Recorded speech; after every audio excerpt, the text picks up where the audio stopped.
La osteopatía no es solamente un conjunto de técnicas manuales, es ante todo una filosofía que se apoya en principios universales sobre el funcionamiento del organismo humano. Andrew Taylor Still, al fundar la osteopatía en 1874, plantea una serie de enunciados que hoy se conocen como los principios básicos de la osteopatía. Estos principios, lejos de ser simples frases, yo creo que constituyen la guía conceptual que orienta cada maniobra, cada diagnóstico y cada plan de tratamiento. Entre ellos, tres son considerados fundamentales. El cuerpo es una unidad, ¿sí? La estructura y la función están interrelacionadas. Y también que el cuerpo posee mecanismos de autorregulación. Así que en este capítulo vamos a desarrollar en profundidad cada uno de estos principios, explorando sobre todo su origen histórico, su explicación científica, sus aplicaciones clínicas y, claro, su vigencia en la práctica osteopática contemporánea y actual. Entonces, respecto de lo que es el cuerpo como unidad, para Andrew Taylor Still, la primera gran revelación fue entender que el cuerpo humano no puede dividirse en compartimentos aislados. En la medicina de su época predominaba la fragmentación y era muy común, ¿no? Cada especialista se ocupaba de una parte del cuerpo, sin atender las conexiones entre ellas. El neurólogo, el traumatólogo, el neumonólogo. ¿Bien? Entonces, Steele rompió con esa lógica y propuso la unidad del organismo como un fundamento de la salud. Este principio no solo era anatómico, sino también filosófico, influido obviamente por su entorno religioso y naturalista. Él veía al ser humano como una totalidad, donde lo físico, lo mental y lo espiritual estaban interrelacionados. Ahora, la anatomía moderna confirma de alguna manera la intuición de Steele. El sistema facial conecta todos los órganos, músculos y huesos en una red continua, la fascia, ¿sí? Entonces, el sistema nervioso coordina las funciones de cada tejido en tiempo real. El circulatorio obviamente distribuye nutrientes y oxígeno hacia todas las células de cada tejido, ¿bien? Es decir que ningún tejido funciona aislado. Una disfunción local repercute en la totalidad, es como un efecto dominó. En la práctica osteopática este principio se traduce en un abordaje global. Por ejemplo, un dolor lumbar puede originarse en un bloqueo de tobillo o en una disfunción visceral, ¿sí? Ahora, respecto de la historia clínica más amplia, no solo se pregunta por el síntoma principal, sino por los hábitos, emociones y antecedentes de cada paciente. Respecto al tratamiento integral, aquí la osteopatía se trabaja en distintas áreas para restablecer el equilibrio general, no solo en la zona dolorida. Por ejemplo, un paciente con migrañas, ¿bien?, recurrentes puede mejorar al tratar restricciones en la movilidad cervical y torácica, porque hay mucha relación en esa zona. Una persona con dolor de rodilla puede necesitar un ajuste en la pelvis para equilibrar su marcha. ¿Ven? El problema no está ahí, sino un poco más arriba. Por ejemplo, problemas digestivos funcionales que se pueden aliviar al liberar tensiones en la columna dorsal por los nervios periféricos, sobre todo en su relación. Entonces, es como que la unidad del cuerpo significa en definitiva que el osteópata nunca mira un síntoma de manera aislada.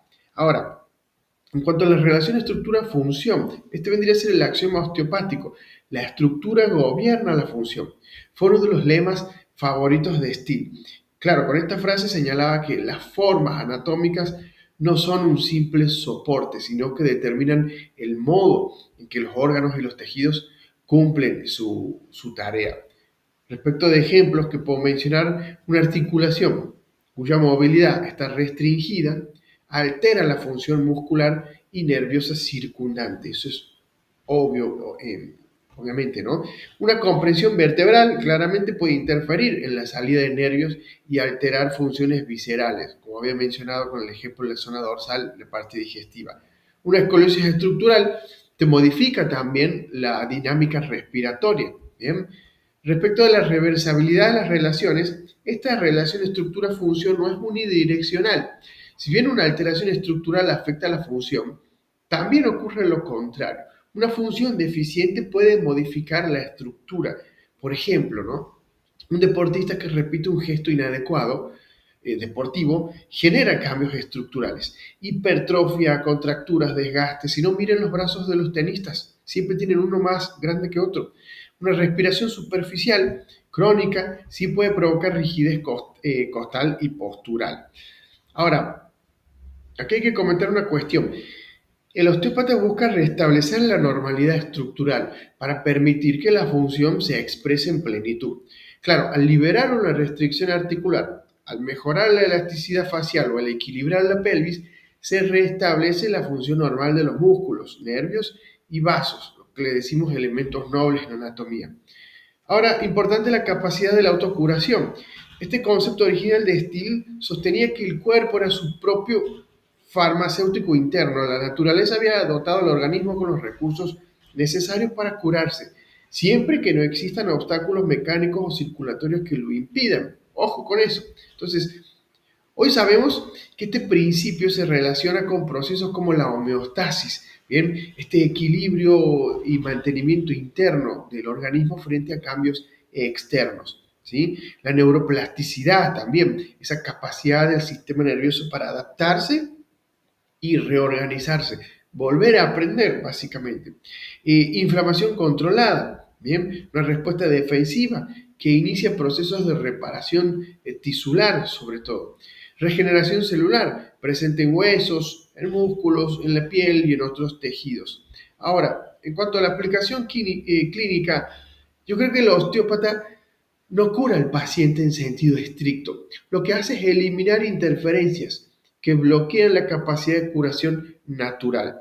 Por lo tanto, es como que restablece la movilidad articular, en ese caso, ¿no? Mejora la circulación de la sangre y de la linfa, que son fundamentales para el organismo. Y obviamente reduce tensiones musculares que limitan la función. Obviamente el resultado es que el cuerpo, liberado de las restricciones, activa sus propios mecanismos de reparación. Te puedo mencionar varios ejemplos.